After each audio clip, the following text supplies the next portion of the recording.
হত্যার বিচার চাই, সন্ত্রাসীর কালো হাত। নওগাঁর ধামইরহাট উপজেলার জাহানপুর এলাকায় গভীর রাতে ঘটে যায় হৃদয় বিদারক ঘটনা। নিজ ঘরে ঘুমিয়ে থাকা অবস্থায় দুর্বৃত্তদের নৃশংস হামলার শিকার হন কলেজ ছাত্রী উম্মে হাবিবা। প্রতিদিনের মতো রাতের খাবার শেষে নিজ ঘরে ঘুমিয়ে পড়েন হাবিবা। রাতে ইটের প্রাচীর টপকে কয়েকজন দুর্বৃত্ত টিন শেড ঘরের দরজার তালা ভেঙে ভেতরে প্রবেশ করে।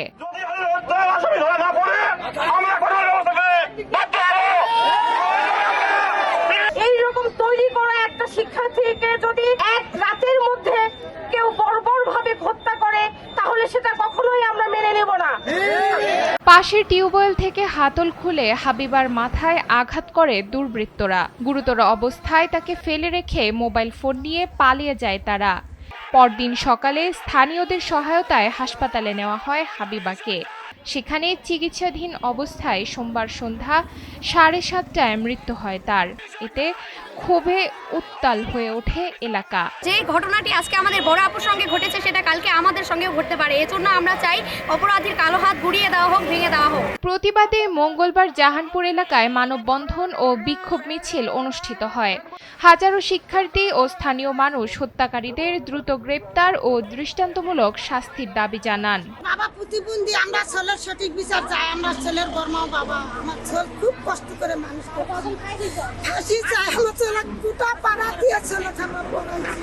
ঘটনাস্থল পরিদর্শন করেছেন জেলা পুলিশের ঊর্ধ্বতন কর্মকর্তারা। পুলিশ জানায়, ঘটনার সঙ্গে জড়িতদের শনাক্ত ও গ্রেপ্তারে তদন্ত জোরদার করা হয়েছে। গতকাল আমরা সংবাদ পেলাম, ধামইরহাট থানা পুলিশ এটা সংবাদ পাওয়ার সাথে সাথে তারা দ্রুত এখানে চলে আসে। তারা ঘটনাস্থল দেখে, তদন্ত চলছে। আমরা চেষ্টা করছি যেন অপরাধী দ্রুত ধরা পড়ে। এই ঘটনায় এলাকায় নেমে এসেছে শোক ও আতঙ্কের ছায়া। নিরাপত্তা নিয়ে উদ্বিগ্ন সাধারণ মানুষ, আর ন্যায় বিচারের অপেক্ষায় নিহতের পরিবার।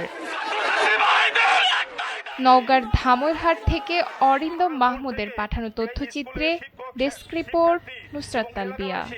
এমন দুর্বার আন্দোলন করে তুলবে যা প্রশাসনের সামাল দিতে অনেক কষ্ট হয়ে যাবে।